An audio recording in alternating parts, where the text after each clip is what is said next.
Welcome back to Think Shank. We are going to touch on the biggest story coming out of the first game of Team USA's basketball versus Serbia at the Paris Olympics. And that, of course, is the Jason Tatum DNP.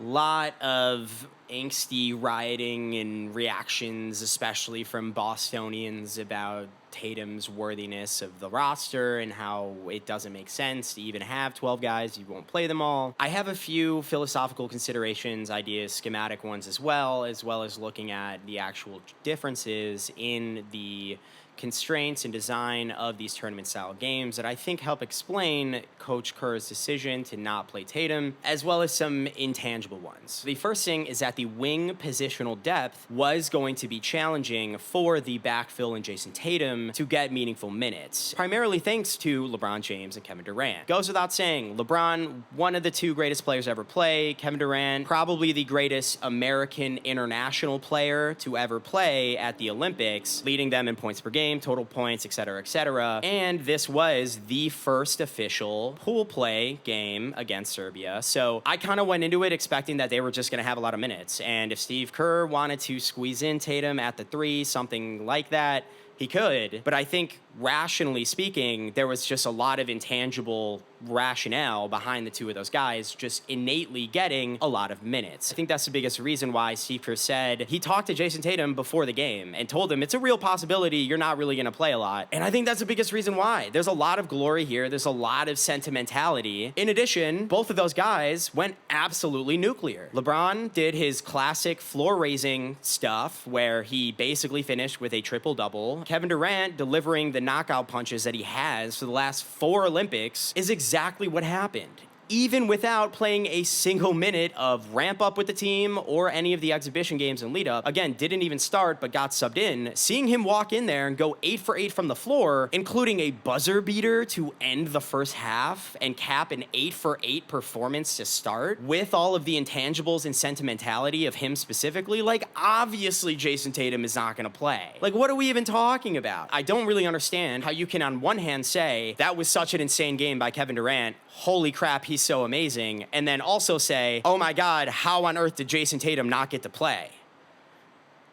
What are we talking about? Kevin Durant was not missing anything. He was literally seeing red. LeBron James is going to get his minutes at the 3 or the 4. That is out of the question. So I don't understand where any of the confusion is kind of coming from. Again, from a positional perspective, a lot of the rhetoric of how do you have Derek White getting more minutes and Drew Holiday or whatever, that's a different position. The matchups are different. Serbia's wings are weaker. That's not a problem. What's a problem is if you're actually trying to backfill LeBron James and Kevin Durant in probably their last ever Olympics. It's just gonna suck. And then what do you know? Kevin Durant doesn't even need to warm up. He's that fucking good. I think we're unbelievably underselling how incredible Nikola Jokic was in this game. 0 on-off differential in his 31 out of 40 minutes played, and they still lost by 26 points. So that meant they went minus 26 in the about 2 minutes a quarter that he wasn't on the floor. What does that actually mean? It means Jokic alone was helping this team of, let's face it, not amazing players, tread water with our Avengers level team when he was on the floor. So you need really good players on the US on the floor when he's on the floor. And when he's not on the floor, you also need really good fucking players to beat the snot out of this team when Jokic isn't on the floor, because that's the only time you can actually make a serious dent in this game. Point is, there wasn't really a lull. Even though, yeah, we won by 26 pretty close at halftime, and it's just going to be disrespectful if you just toss him in there after him not playing all game. That is a point that I think nobody is really talking about. If you have one singular guy driving that much impact, you need good players on the floor when he is on the floor to get that treading water going. And when he's not on the floor, you also need good players to beat the snot out of his team when he's not on the floor. It's like playing the Sixers without Embiid. It's like you need to always have threats on both sides of the ball. The objective constraints of FIBA just make it different and trickier to employ all of these extremely talented, and let's face it, overlapping talented guys on the USA team. Everybody knows it's 40 minutes, it's not 48. Tournament-style games, the timeouts are super short. The first half feels like opening remarks at a trial, and then the second half are just rebuttals to the opening statement. This whole in-game adjustment thing really doesn't feel very palpable if you haven't realized it yet. The timeouts, I just have enough time to fill up my water bottle, and then I come back and they already inbounded the ball. You don't have a ton of time to make these elaborate schemes to begin with. Steve Kerr even said publicly before the tournament started, it's gonna be hockey substitutions. What does that mean? Shorter stints, balls to the wall. If you have shorter stints of guys on the floor inside of a shorter time horizon, and you're working with an unbelievably homogeneously talented roster of a lot of number one options on their teams, they're still gonna need touches to get integrated into the game. Yeah, you're taking 6-7 shots, but you still need to have some kind of reps and idea of these sort of matchups to actually be hitting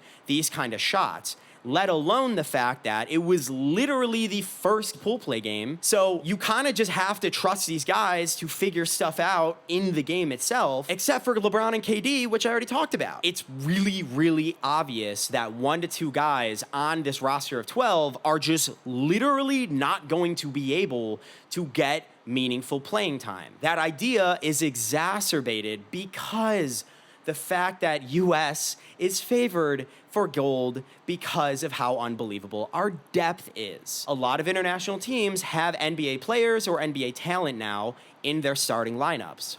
You know what they don't have? Jason Tatum, Anthony Edwards, Devin Booker coming off the bench. Hell no, they don't. We are going to overwhelm you by the end of the course of that 40-minute window. So, hockey-style substitutions, because the overall game is shorter. You still have guys that need to be able to get touches enough to integrate themselves because they're not used to having to give the ball up as much. And every single dude is really fucking good. What does all of this ultimately outline?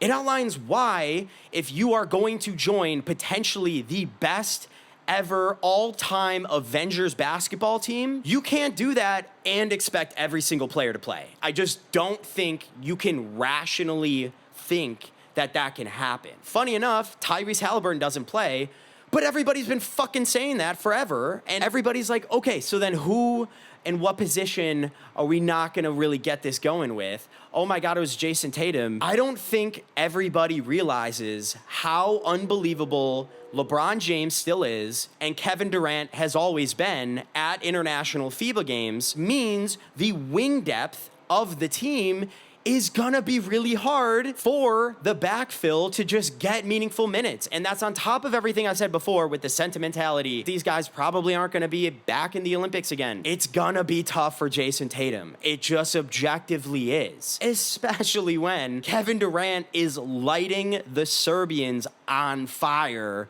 Why on earth would you sit him in the second half when you've established him as a second Steph Curry, basically, to easily break the defense down? So if you just put your coach hat on and take off your fan cap, it makes perfect sense why Steve Kerr didn't end up playing Jason Tatum in the very first game of pool play. Jason Tatum doesn't have the downhill pressure that Anthony Edwards does. He also doesn't have the unbelievable pull-up, height, shot-making skill that Kevin Durant does. Going to have a downgrade in what you have going on. In the context of KD going supernova and the fact that Jokic is literally good enough to wash the on-off differential against our Avengers team basically by himself, you need the best fucking players available to tread that water against Jokic when he's on the floor and then annihilate them when he's off the floor. So there was no real degree of freedom to begin with as far as maybe we can get cute and play around with the lineups and rotations here. You're not necessarily putting your team in the best position given how hot KD already started. The fact it was the first game of the actual tournament and a lot of these guys are not going to be in the next Olympics. It just never made sense